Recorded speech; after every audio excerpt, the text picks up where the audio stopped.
Hey friends, what if I want to get a good grade on this environmental justice research project, but it doesn't fit my worldview? What if I don't think that environmental injustice is a real thing?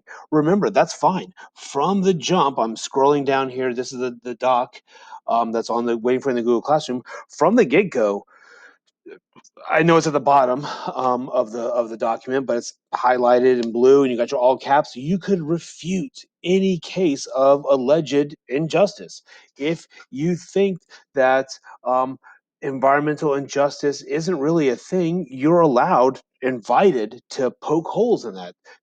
There's room for that in science. I want you to explore that null hypothesis, so that you can still get that proficient. And get the 90 that you're looking for by poking holes in a case. So what I was thinking, maybe one of the things we looked at was that there are these red lines districts, these neighborhoods. We looked at Richmond, Virginia, where red lines were drawn around neighborhoods that were seen as risky, and then it turned out that these also are the locations of heat islands. And when we talked about urbanization and sprawl in apes, we talked about heat islands.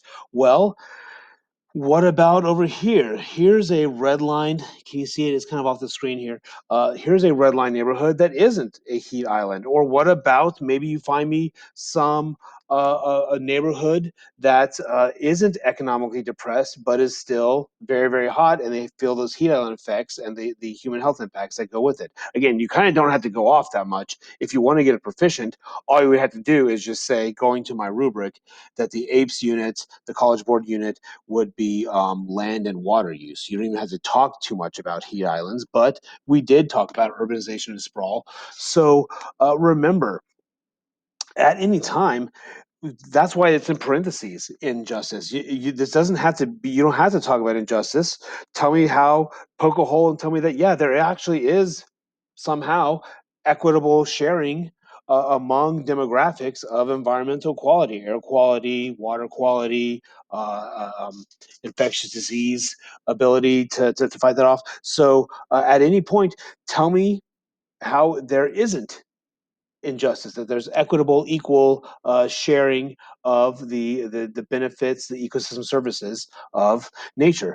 And then tell me how there isn't I'm going off the rubric here, tell me how there isn't a difference between those exploited groups and the groups that are in power.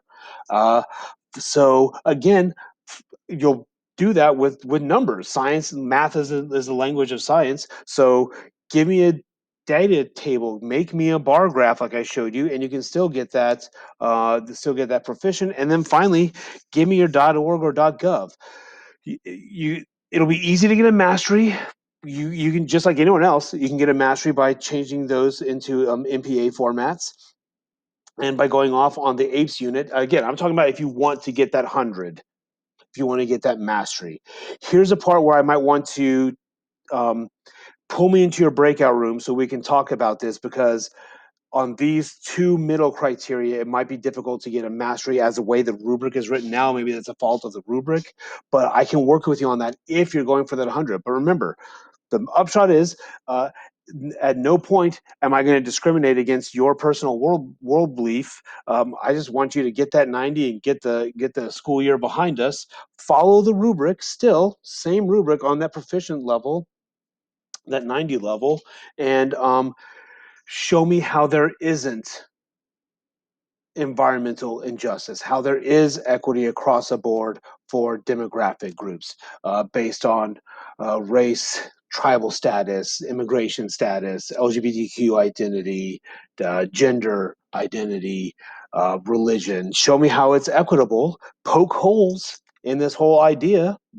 There's room for that in science, and you'll get a 90 on this, and you'll feel proud of yourself. So I hope this video was helpful. I hope I wasn't discriminating against anyone, and I hope you can get a 90 on this. My timer says it's time to go, so I guess it's time to go.